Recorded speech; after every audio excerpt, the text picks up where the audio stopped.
IELTS o'zi nima va uning darajalarini o'zlashtirish uchun nimalar qilish kerak? 13 marta topshirganman IELTSni. Lekin eng zo'r o'quvchim 5,5 olgan. 4 oy ichida 6,5-7 ga chiqardim. Yo'li Amerikada tug'ilganmidi, ingliz tilini zo'r bilarmidi deyishadi. Yuqori natijaga erishish qiyin, darslardan tashqari mashg'ulotlar juda ham muhim. Asosiysi siz to'xtamasligingiz kerak. Shu O'zbekistonda birinchi bo'lib 9 natijani egallaganlar. Siz ham yetakchi yoshlar qatoridamisiz? Unda bizni kuting, keyingi qahramonimiz aynan siz bo'lishingiz mumkin. Akbarshoh, IELTS siz nechi? 7. Juda ham yaxshi natija. Bugungi kunda ko'plab yoshlarimiz bir-birlariga aynan mana shunday savollar bilan murojaat qilishyapti. Darhaqiqat til bilgan el biladi deydi dono xalqimiz. Siz qaysi kasbni tanlashingizdan qat'iy nazar katta natijalarga erishishingiz uchun albatta chet tillarini bilishingiz muhimdir. IELTS o'zi nima va uning darajalarini o'zlashtirish uchun nimalar qilish kerak degan savollarga poytaxtimizdagi o'quv markazlaridan birining faoliyati misolida javob izlaymiz. IELTS bu xalqaro ingliz tili test tizimi. Test topshirish uslubi standart imtihon shaklida bo'lib, qog'ozda yoki elektron qurilma orqali topshiriladi. Maqsadi millati ingliz bo'lmaganlarning ingliz tilini bilish darajasini baholashdir. Ushbu test tizimi bundan 43 yil avval Avstraliyada 1980-yillarda boshlangan. Test topshirish davri tinglab tushunish uchun taxminan 40 daqiqa, o'qib tushunish uchun 60 daqiqa, yozish uchun 60 daqiqa va gapirish uchun 11-14 daqiqa, jami taxminan 2 soat va 55 daqiqa bo'lgan. Hozirda 150 dan oshiq dunyo davlatlarida 2000 dan oshiq test markazlarida IELTS imtihonlari o'tkaziladi. Yillik o'rtacha test topshiruvchilar bugungi kunda 5 millionni tashkil etadi. Avstraliya, Yangi Zelandiya davlatlariga immigratsiya maqsadida hujjat topshirganlar, Kanada, Avstraliya, Yangi Zelandiya, Amerika, Britaniya, Irlandiya universitetlarida o'qishni xohlaganlar IELTS testini topshirishlari kerak. IELTS imtihonining yakuniy bahosini tan oladigan dunyo universitetlari muntazam ravishda oshib bormoqda. IELTS qiyin paytda o'zingizga vaqt va pul sarflashingizga arziydi. Nima uchun? Xo'sh, turli xil variantlar mavjud. Siz chet elga ketayotib qo'shimcha daromad manbasini topishni yoki mehnat bozorida ahamiyatingizni oshirishni xohlaysiz. Shuning uchun ingliz tilini o'rganish eng yaxshi sarmoya hisoblanadi. Ingliz tilini bilishingizni tasdiqlovchi IELTS sertifikati o'qishga kirishda, ishga joylashishda sizga katta yordam beradi. Sababi bu sizning ingliz tilini bilishingizni tasdiqlovchi dunyoda tan olingan hujjat. IELTS sertifikati barcha ingliz tilida so'zlashadigan mamlakatlarda, shuningdek, Yevropa mamlakatlarida ham tan olingan. Bugungi kunda mamlakatimizda IELTSga tayyorgarlik ko'rish va uning darajalarini o'zlashtirish uchun ko'plab markazlar faoliyat olib bormoqda va siz istalgan paytda qo'shimcha ta'lim olishingiz mumkin. Markazimiz 2015-yilda asos solingan rahbarimiz Bekzod Mirahmedov tomonidan. Ular shu O'zbekistonda birinchi bo'lib 9 natijani egallaganlar. Ya'ni o'sha listening, reading va speakingdan 9, writingdan 8 olganlar. Birinchi marta bo'lgan bu holat. Bundan keyin esa shu yoshlarda ham qiziqish paydo bo'ldi. Bu nimaga desak, ko'proq bu o'qishga kirish uchun katta foyda beradigan bo'ldi. Sizda agar IELTS sertifikat bo'ladigan bo'lsa, ingliz tili bo'limidan shu maksimal ball berib, bemalol shu balni olib o'qishga kirib ketsangiz bo'ladi. Imtihon topshirish shart emas, shu sertifikatni ko'rsatasiz markazga. Shundan keyin bemalol shu qolgan imtihonlarga tayinlanib o'qishga kirishingiz mumkin bo'ladi. Shu tarafdan yoshlar tomonidan hozir qiziqish bildirishadi. Pokistonda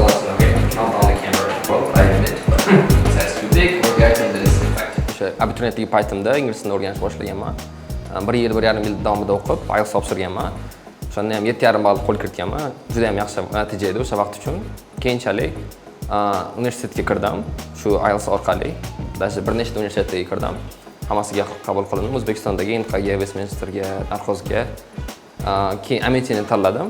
Undan keyin o'sha ham o'qish jarayonida dars berishni ham boshladim ingliz tilidan, IELTSdan.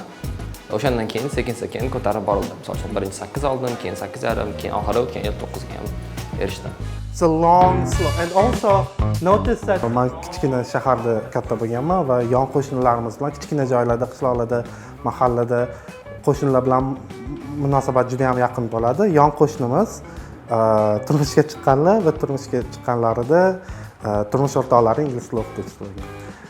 Men oyimdan so'raganlarimda turmush o'rtoqlari kim ekan desam, ingliz tili o'qituvchisi ekan desam, bo'lmasam men borib dars o'qisam bo'lmaydimi deganman. Mayli bor deganlar, shu bilan qiziqib ketib qolganman. Bu qanaqadir tasodifiy holat bo'lib qolgan. Hozirgi hayotimni ingliz tilini bilmaganimni tasavvur qilishim qiyin bo'lardi, chunki boshqa tilni bilmayman, faqat ingliz tilini o'rganganman. U ingliz tilini o'zi bilan ham shuncha natijaga erishdim. Hozirgi ishim bor, juda ham yaxshi ishim bor. Va o'zim umuman olganda ham hozirgi zamonaviy kunda agar odam nimagadir erishmoqchi bo'lsa, ingliz tili juda ham muhim, chunki ta'lim olish bo'lsa, misol uchun istalgan sohada farqi yo'q, bu nimani onlayn o'qish mumkin, juda ham ko'p materiallar hammasi ingliz tilida. Yoki qaysi davlatga borsa ham farqi yo'q. Qaysi davlatga borsa, ingliz tilini bilgan odam hech qachon o'zini adashib qolmaydi. Misol uchun men o'zim ham Qatarga borganimda hamma arablar, lekin ingliz tilida bemalol ular bilan suhbat qurib, o'sha yo'l ko'rsatib bemalol aniqsa bo'lardi. Va ishlarda ham hozirgi kunda o'z aytganingizdek, hamma ishlarda ingliz tili IELTS so'radi hozir. Bu studentlik paytimdan bo'lgan. Studentlik paytimda ozgina o'zimga, ota-onamga yordam berish uchun boshlaganman va universitetni bitirganimdan keyin ham shu sohada davom ettirishga qaror qilganman va ancha bo'ldi, 10 yilcha bo'lib qoldi menimcha. Bizda hozir yosh chegarasi bor, 14 yoshdan olamiz o'quvchilarni, lekin ingliz tili darajasini ahamiyati yo'q. Ya'ni siz xoh ingliz tilini biling yoki bilmasangiz ham bemalol sizga shu ingliz tilini o'rganib, xohlasangiz sertifikat olishga yordam beramiz, xohlasangiz chet elga chiqib ishlashingiz uchun ham bemalol erkin muloqot qiladigan darajaga chiqarib bera olamiz. Bu holat o'quv markazimiz tomonidan tizimlashgan, ya'ni har bitta darajaga 3 oydan vaqt ketadi. Bu 3 oy vaqt ichida siz 1,5 oyda siz imtihon topshirasiz. Imtihon o'sha sizni darajangizni ko'rsatib beradi 1,5 oyda. 3 oydan keyin siz umumiy kurs tugatasiz, har bitta darajani. Shu darajaga qarab turib keyingi levelga o'tasiz siz.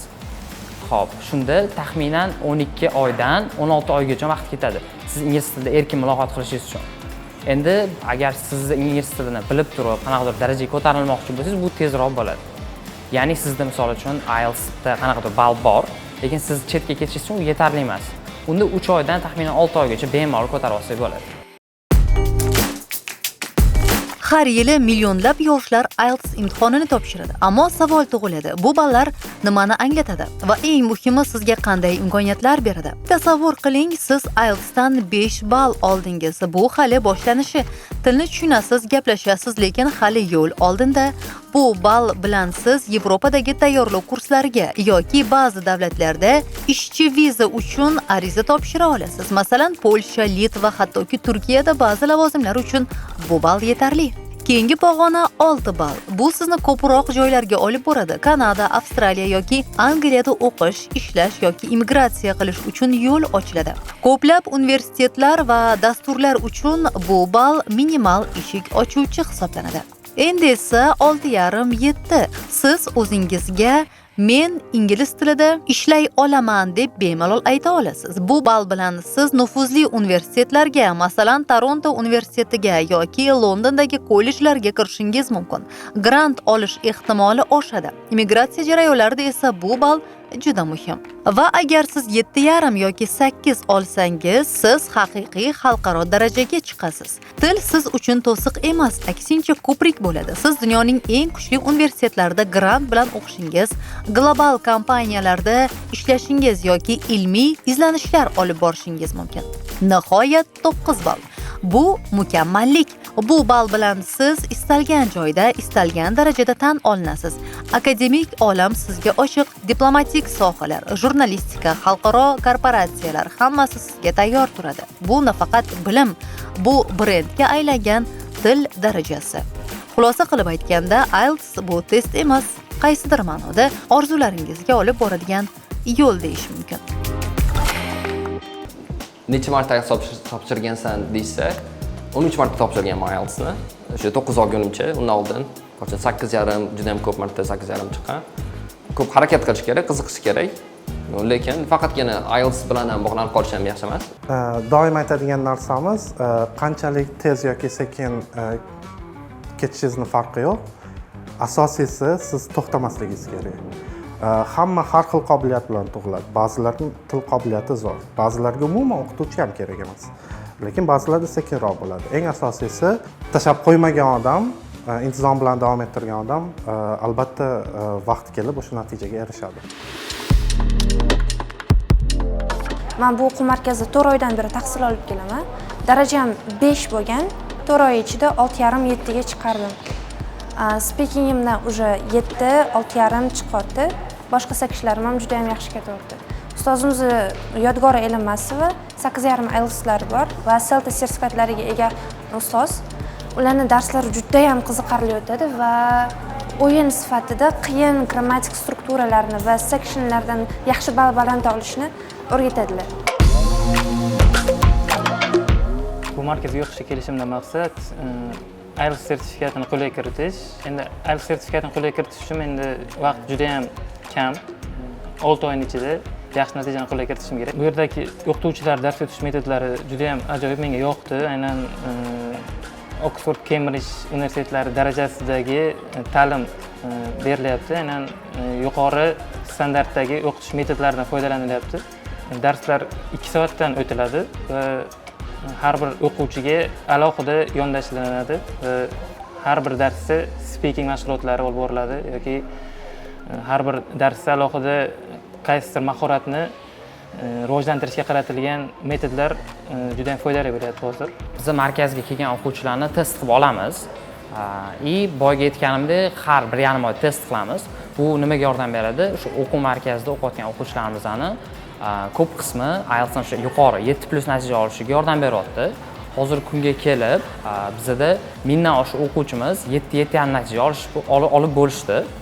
Qolgan o'quvchilarimiz natijasi qanaqa desangiz, 6,5 o'quvchilarimiz bo'lishi mumkin. Bizda yana 500 dan ortiq o'quvchimiz IELTSdan 8,5 natija olishgan. Writing bo'yicha ham 8 olgan o'quvchilarimiz bor. Bu kamyob holat hisoblanadi O'zbekistonda. Xo'p, bizda yakuniy imtihon bor. IELTS darajasini bitirgandan keyin o'quvchilarimiz markazimiz o'zlari o'sha test markazi bilan hamkorligi bor, registratsiya qilib, markazimiz o'zidan imtihonlar o'tkaziladi. O'sha imtihonlar natijasiga ko'ra, agar qog'oz variant bo'lsa 14 kun ichida, agar kompyuter bo'lsa 3 kun ichida ularga sertifikat taqdim qilinadi. Til bilish darajasi bo'yicha. Bizda talab 7 bo'lishi kerak, eng kamida 7 natija bo'lishi kerak. Shu IELTS standart kursimizni bitirgandan keyin o'quvchilarimiz 6,5-7 natijadan qo'lga kiritishadi hozirgi kunda.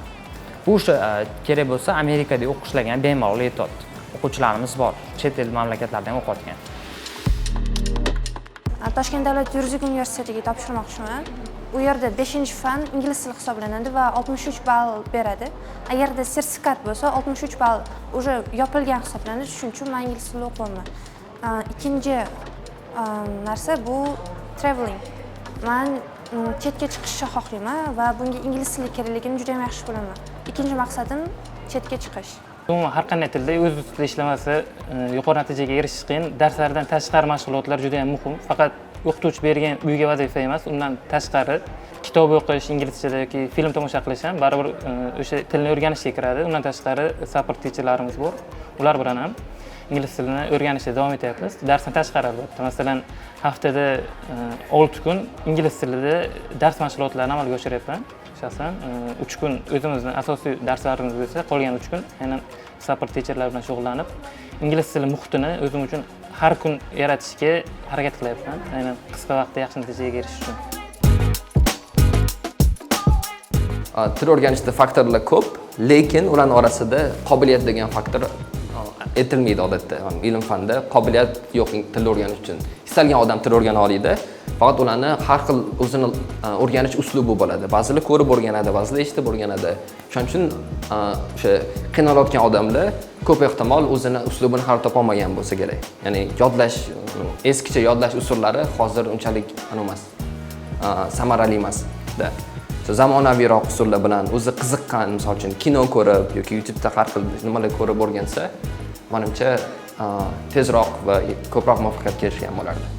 Okay, my name is Mubina and I have been studying in this learning center for 4 months and I just want to be a lawyer in the future. My fifth subject is English and I want to get the maximal score and I think that would be enough to get C1 or B2.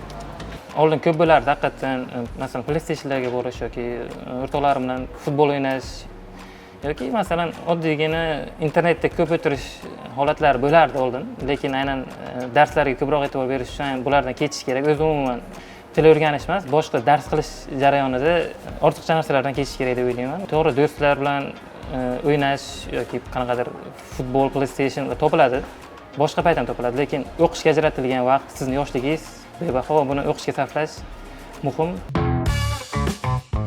Maqolalar o'qib borish. Qanaqadir ilmiy maqolalar, jurnaldagi narsalarni o'qib borsak, u siyosat bo'yicha bo'ladimi, ilm fan bo'yicha bo'ladimi, ba'zilar sportga qiziqadi va shu har doim har kun olayotgan ma'lumotingiz sizga bilim bo'lib to'planib boradi va oylar, yillar davomida u narsa to'planib sizni ancha dunyoqarashi keng, bilimli, aqlli odamga aylantiradi deb o'ylayman. Shuning uchun men har kuni hech bo'lmasa bitta kichkina bo'lsa ham, bir varaq bo'lsa ham maqola o'qishga harakat qilaman. O'tgan yili CELTA nomli sertifikatni qo'lga kiritdim. 1 oy davomida juda ham intensiv kurs bo'ldi. Bunda o'sha Cambridge universitetidan kelgan o'qituvchilar bizga ingliz tilini o'zida qanaqa o'rgatish kerak, hozir zamonaviy dunyodagi zamonaviy o'sha ilm fanga asoslanib o'rganish qanaqa bo'ladi degan o'sha savollarga bizga javob berishdi. Va undan keyingi menda bo'lgan xulosalar, hozirda o'sha til o'rgatishdagi eng muhim narsa asosan o'qituvchi o'zini sinfxonada faqatgina o'qish kerak. Yo'l yo'riq ko'rsatish kerak xolos. Faqatgina leksiya o'qib yoki faqat gapirib o'rgatish bu noto'g'ri. Mana o'shaning uchun ingliz tilida hozir o'sha zamonaviy texnikalardan bittasi o'sha ELT bu faqatgina o'quvchini o'zini guide qilib, o'ziga yo'l yo'riq ko'rsatib o'rgatish. Markaz haqida fikrlar har xil bo'ladi o'quvchilarni, ota-onasini. Ya'ni kelishganligingizni ololidimi deb 3-4 martalab so'rashadi boshida. Meni ham o'g'lim ololidi, meni ham qizim ololidimi, 7+ qo'ydinglar, ular ham shunaqa o'quvchimidi, yo ular Amerikada tug'ilganmidi, ingliz tilini zo'r bilarmidi deyshadi. Yo'q, ular ham shu oddiy yengil kelib o'qishni boshlashgan. Natija chiqqanidan keyin rahmat ham aytib ketishyapti. Haqiqatdan ham rostdan ekan, boshida ishonmagandik deb ham aytishyapti. Ingliz tiliga qiziqishi bo'lmagan o'quvchilar bilan o'qituvchilarimiz alohida ishlashadi, individual tarzda, darsdan keyin qolib, hamma o'quvchilarga javob berib, alohida xonada qolishadi. O'zi sizga nimaga keragingiz deb savol berishadi. Ya'ni misol uchun o'qishga kirishimga deyshadi. Ba'zi o'quvchilar yolg'on gapirmasdan ota-onam uchun deyshadi. Ota-onam xohlasa shuning uchun shu o'tiraman deyshadi. Ularga to'g'ri tushuntirish beramiz. Ingliz tili o'rganish hech qachon xalaqit bermasligini, kelajakda ishga kirishsa ham bu faqat plyus bo'lishini ularga tushuntirib beramiz alohida. IELTS bo'yicha 5,5 bu unchalik baland ball hisoblanmaydi. Lekin men o'quvchilarimga aytaman, yillar davomida 10 yildan beri dars o'tayotgan bo'lsam, eng zo'r o'quvchim 5,5 olgan. Desam ko'pchilik 5,5 xolosmi deyshadi. Meni masalan 8,5 olgan o'quvchilarim ham bor. Lekin eng zo'r o'quvchim 5,5 olgan. Nimaga? Chunki bu o'quvchi kelganida maktabda adashmasam nemis tili o'qigan bo'lgan, ingliz tili bo'yicha даже alfavitni ham bilmagan va 0 dan 3 oyning ichida alfavitdan boshlab 3 oyning ichida 5,5 ola olgan. Va bu juda ham tez va juda ham yaxshi natija hisoblanadi. O'quvchilar orasida bitta o'sha miskonsepsiya bor.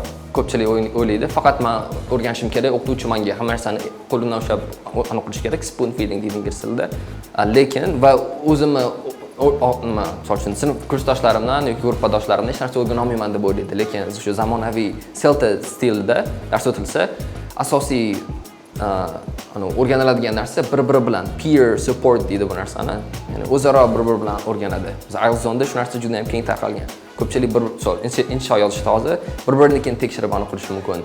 Yoki nima bilan shug'ullansa ham o'zaro bir-biri bilan ishlaydi, bir-biriga o'rgatadi, bir-biridan o'rganadi. O'qituvchining roli kamayadi. O'qituvchi hamma narsani nazorat qilib turadi, lekin hamma fokus asosan o'quvchining o'zida.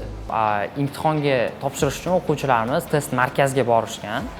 Bu ovoragarchilik hisoblanmasa ham noqulaylik tug'dirgan. Chunki o'quvchilar 6-7 oy davomida markazda tayyorlanishyapti. Boshqa atmosferaga borgan hayajon paydo bo'ldi. Shuni yengish maqsadida, o'quvchilarga qulay bo'lish maqsadida markazimizda o'sha IELTS imtihonini tashkil qilamiz. O'quvchilarimiz bemalol hujjatlarni topshirib, o'zimizda imtihon topshirishadi. 3 kun ichida natijalik chiqib, sertifikatlarni ham hattoki o'zimizdan olib ketishsa bo'ladi. Test markaziga borib, yangi atmosferada hayajonlanib, bor potensialni ko'rsatolmagan o'quvchilarimiz bo'lgan. Shunaqa holatlarga qarshi o'zimizda test imtihonlarini o'tkazamiz, xudo xolisa. Albatta xursandchilik bo'ladi. Kimdir hayot yo'lida qanaqadir ijobiy his qoldirish bu katta baxt deb hisoblaymiz. Shuning uchun bu sohadamiz va xursand bo'lamiz albatta. Har gal stimul loyihasi orqali hayotda katta natijalarga erishgan, kelajagiga jiddiy maqsadlar qo'ygan yoshlarimiz bilan suhbatlashib, to'g'risi faxrlanaman, xursand bo'laman. Bugun ham ana shunday yoshlar bilan suhbatlashdik. Ozmi ko'pmi ularning hayotiy hikoyalariga quloq tutdik.